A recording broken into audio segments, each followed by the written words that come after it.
Nair service society നേതൃത്വത്തിനെതിരെ അതിരൂക്ഷ വിമർശനവും ഗുരുതര ആരോപണങ്ങളുമായി മുൻ മന്ത്രി കെ ബി ഗണേഷ് കുമാർ രംഗത്ത്.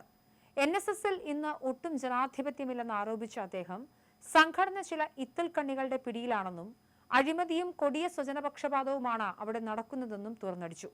നായർ സംരക്ഷണ സമിതി തയ്യാറാക്കിയ ദേവതാരുവിലെ ഇത്തൽക്കണ്ണികൾ എന്ന പുസ്തകത്തിന്റെ പ്രകാശനം നിർവഹിച്ച് സംസാരിക്കുകയായിരുന്നു അദ്ദേഹം.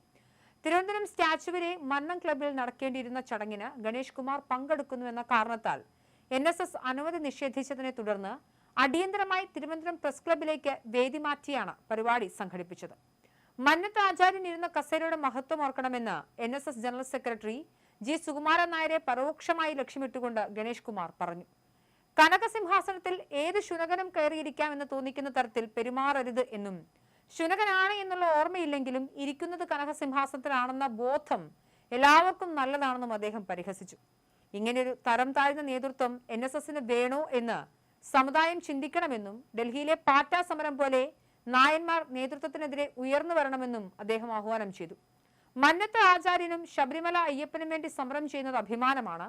എന്നാൽ ഇത്തരത്തിലുള്ള ഇത്തൽ കണ്ണികൾക്ക് വേണ്ടി നായർ സമുദായാംഗങ്ങൾ തെരുവിലിറങ്ങുന്നത് സമുദായത്തിനും മന്നത്ത് ആചാര്യനും സഹിക്കാൻ കഴിയാത്ത കാര്യമാണെന്നും അദ്ദേഹം കൂട്ടിച്ചേർത്തു. NSS സ്ഥാപനങ്ങൾ നടക്കുന്ന ഏറ്റവും വലിയ അഴിമതി സ്വജനപക്ഷപാതമാണെന്ന് ആരോപിച്ച ഗണേഷ് കുമാർ ഒരു വ്യക്തി തന്റെ കുടുംബത്തിൽ നിന്ന് മാത്രം 43 പേർക്ക് NSSൽ ജോലി നൽകിയതായും കുറ്റപ്പെടുത്തി. NSSന് പണമില്ലാത്തത് കൊണ്ടല്ല മെഡിക്കൽ കോളേജ് തുടങ്ങാത്തതെന്നും മറിച്ച് മെഡിക്കൽ കോളേജിലെ തൂപ്പുജോലിക്ക് കയറാൻ പോലും യോഗ്യതയുള്ളവർ ഈ വ്യക്തിയുടെ കുടുംബത്തിൽ ഇല്ലാത്തത് കൊണ്ടാണെന്നും അദ്ദേഹം പരിഹസിച്ചു. സമുദായത്തിലെ യുവതി യുവാക്കൾക്ക് തൊഴിൽ നൽകാൻ IT പാർക്ക് തുടങ്ങാൻ ശ്രമിക്കാത്ത NSS പകരം ചായക്കട തുടങ്ങാനാണ് നിർദ്ദേശിച്ചതെന്നും തിരുവനന്തപുരത്തെ പ്രമുഖ നായർ നേതാക്കളിൽ പലരും ഇപ്പോൾ ചായക്കട നടത്തുകയാണെന്നും അദ്ദേഹം തുറന്നടിച്ചു. NSSന്റെ എല്ലാ താലൂക്ക് യൂണിയനുകളുടെയും അക്കൗണ്ടിൽ നിന്നുള്ള പണം ഒരൊറ്റ ദിവസം കൊണ്ട് പിൻവലിപ്പിച്ച നടപടിയിൽ വലിയ ദുരൂഹതയുണ്ടെന്നും ഗണേഷ് കുമാർ ആരോപിച്ചു. മുൻപ് NSS Kottarakkara taluk union president സ്ഥാനത്തു നിന്നും മാറ്റപ്പെട്ട ഗണേഷ് കുമാർ സംഘടനയ്ക്കെതിരെ സംസാരിച്ചിട്ടുണ്ടെങ്കിലും ഇത്രയും കടുത്ത ഭാഷയിലുള്ള കടന്നാക്രമണം ആദ്യമായാണ്. NSS general secretary G Sukumaran നായരെയും സംഘടനയുടെ സമദൂര സിദ്ധാന്തത്തെയും ചോദ്യം ചെയ്തതാണ് തന്നെ താലൂക്ക് യൂണിയൻ പ്രസിഡന്റ് സ്ഥാനത്തു നിന്നും നേതൃത്വത്തിൽ നിന്നും പുറത്താക്കാൻ കാരണമായതെന്നും അദ്ദേഹം വ്യക്തമാക്കി. NSS നേതൃത്വവും കെ ബി ഗണേഷ് കുമാറും തമ്മിൽ നിലനിന്നിരുന്ന അഭിപ്രായ വ്യത്യാസങ്ങൾ പരസ്യമായ കടുത്ത പോരിലേക്ക് വഴിമാറിയതിന്റെ വ്യക്തമായ സൂചനയാണ് തിരുവനന്തപുരത്തുണ്ടായ സംഭവം.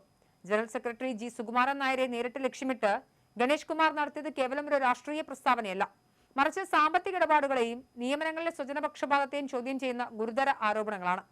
NSS സ്ഥാപകനായ മന്നത്ത് പത്മനാഭന്റെ പാരമ്പര്യത്തെയും സംഘടനയിലെ ജനാധിപത്യപരമായ അപജയങ്ങളെയും ഉയർത്തിക്കാട്ടി ഗണേഷ് കുമാർ നടത്തിയ തുറന്നടിച്ചത് സമുദായത്തിനുള്ളിലും വലിയ ചർച്ചകൾക്ക് തിരികൊളുത്തിയിട്ടുണ്ട്. വരും ദിവസങ്ങളിൽ ഗണേഷിന്റെ ആരോപണങ്ങൾക്ക് NSS നേതൃത്വം നൽകുന്ന മറുപടിയും സമുദായ അംഗങ്ങൾക്കിടയിൽ ഇതുണ്ടാക്കാൻ പോകുന്ന ചലനങ്ങളും കേരളീയ പൊതുസമൂഹം ഉറ്റുനോക്കുകയാണ്.